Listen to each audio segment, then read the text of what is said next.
Hello, my sewing friends. Do you ever wonder how some of these sewing words are pronounced? I do. Let's talk about it.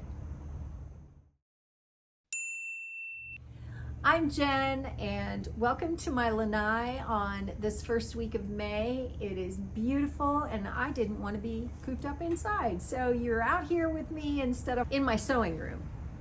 What do you do when you find out you've been mispronouncing a sewing word? Boy, I cannot tell you how many times that I have discovered that all along I've been saying it the wrong way.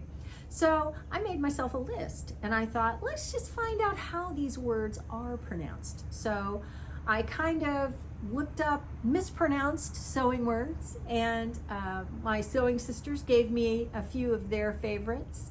And I looked them all up and got the correct pronunciation for them. Some I was doing right, some not so much, but I am now. So I have a whole list. Let's start out with voil and toile. These two words look very similar when you see them in print. Essentially, the first letter is the only thing that's different. So I always thought voil was voile. No. And as I think about it, I've heard it pronounced voil pretty much my whole life, so I should have known better. Voil is a lightweight cotton or wool or silk fabric that is transparent. So when you think about voil, think about a stiff version of chiffon. Voil doesn't have nearly the drape that chiffon has. So it's pronounced voil, rhymes with royal. Toile, however, is completely different. It is pronounced the French way, and it is actually three different things. I didn't know this. I knew about two of them, but I didn't know about the third. A toile is what, in America, what we would refer to as a muslin, which is essentially a garment that you make out of fabric you don't care about, and you do this to practice. You want to get the fit right before you cut into your good fabric, or you just want to know how to do it. You want to try out the method or the pattern, the way they tell you to construct it. But the point being, this is not a garment that you plan to wear. It's practice. Well, that's a muslin here in America. In Europe and other parts of the world, it's called a toile. The one thing I've heard us doing as sewers is using it as a verb when in fact it's a noun. But you know what? We do that with stuff all the time now, don't we? Like we say, yeah, I had to adult today. Yeah, I'm not very good at adulting. And with me, it's peopling. I couldn't people today. Yeah, and people will say, sewers will say, yeah, I toiled it. Or I should have toiled that before I did it, before I made it, or I'm going to toile that later today, things like that. So a practice garment, but it's also a kind of print on either fabric or wallpaper or what have you that is a pastoral scene. I'm sure you've seen these. I don't think that that's what it's referred to when it's dishware, but I do know in the home dec world, that can refer to fabric or wallpaper.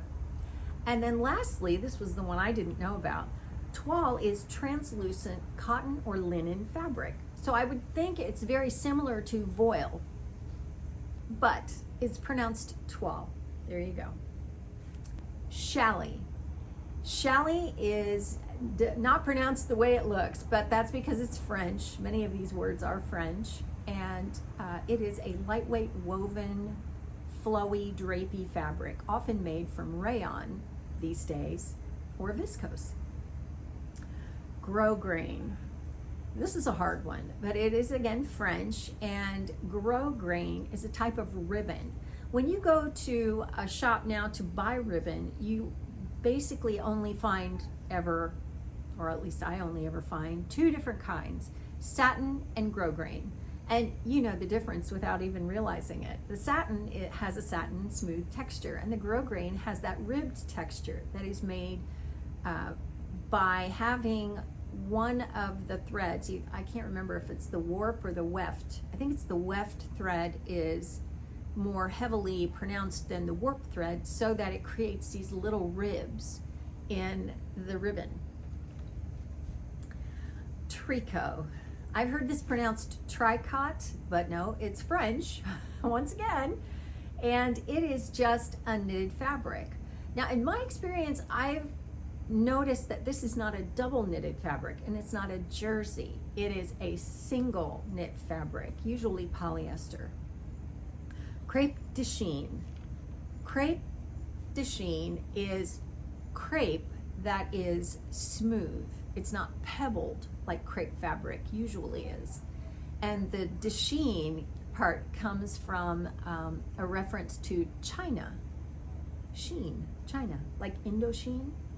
Yeah, China. There you go. It can be made of silk or more readily available as polyester. Pique. Pique is a fabric that is textured on both sides, and you commonly see it in a polo shirt. Isn't that interesting? If you ever had an Izod shirt back in the day, that was probably made of a pique knit. People often will call it pique, but pique is something different, and it has to do with an emotional state, like she was in a pique over that. It's like pouting or sulking, that kind of thing. A fit of pique. Yeah, this is pique, and you can usually tell because it's got that accent mark over the E.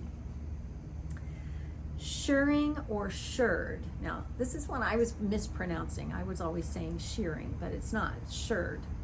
A shirred fabric is something we see all over the place right now because it's very much in fashion, and it is gathers made with elastic thread. Usually you'll wind your bobbin with elastic thread, and then you sew your fabric, and as you sew, it gathers up on the other side. So, shirring. Armscye. An armscye is the armhole opening of any garment. It's a Scottish term, and I know I had it explained to me one time as to why, the history of that, but I don't remember what it was. You can Google it if you like. But yeah, it's the armhole opening. Checkered. I swear to you that I always thought this was jacquard, like rhymes with Captain Picard from Star Trek. Nope, it's checkered, and it refers to any pattern that is woven into the fabric rather than printed on top of the fabric. And it's also a Scottish term. Tulle. Tulle is sheer stiff netting, but it is the finer gauge netting that you would see on the outside of a garment. It's bridal veils, it's little girls' ballerina skirts, it's ballerina skirts. It is different from netting, which is usually gathered under a skirt or a crinoline, and it is stiffer. It's what you wear under a wedding gown to poof it out. Or in the 1950s, crinolines were worn under regular gathered skirts to poof them out. Ponte. Ponte means bridge in Italian. If you're Italian or if you speak Italian, you probably already knew that, but I didn't realize that. Ponte.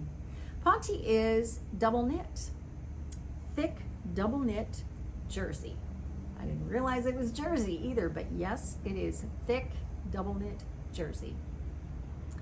Ruching. Ruching. Now, I didn't know about this one either because I was using it interchangeably with gathering, but it's different. Ruching is when you have gathering on between two finished edges. So often I've heard ruching referred to when you have a bodice where it pulls down off to one side and it's gathered here. That's ruching. And I have also seen it in formal wear or even in sundresses. I have a pattern for a 1950s sundress where it's ruched at the top through the bust line, where it's gathered at the top and at the bottom of that piece. So it's not like a gathered skirt where you have it gathered at the top and then it, it poofs out or flows out from that, or like a gathered sleeve where it poofs up and then comes down. Ruching is where you have a strip of fabric that is gathered at the top and gathered at the bottom, or gathered on one side and finished on the other side. Really, I did not know that. Pan. I thought this was penne, like velvet, penne velvet. No, it's pan velvet. And pan velvet is velvet that has had the nap crushed one direction. I've seen velvet referred to as crushed velvet, but the nap has been crushed in all kinds of different directions. Apparently pan velvet is not the same thing. All the nap is crushed one direction. There you go. Haute couture. That is a French word meaning high fashion, and it refers to things that are handmade, custom made, sewed by hand. Yeah. And the last one is just a term that is commonly referred to in the wrong way. Your presser foot. Your presser foot is that thing that you can snap on and off, that when you let your lever down, it pushes against your fabric as you feed it through your sewing machine. It's a foot. So presser foot. A lot of people will call it a pressure foot because it's putting pressure on your fabric as you feed it through the sewing machine. But actually it's called a presser foot because it presses down on your fabric, kind of pushes it towards your feed dogs and applies pressure. That's how you know the difference. So those are a bunch of sewing terms that I was mispronouncing at times. Felt really good that I was pronouncing a lot of them right, and their definitions. So if you can think of some more, let me know in comments. I just love it when we start a conversation there and everybody learns. It's pretty great. So I think that'll do it for me for now. And so I will see you next time, probably from my sewing room. And take care, and thanks for watching, and don't forget, who loves you the most?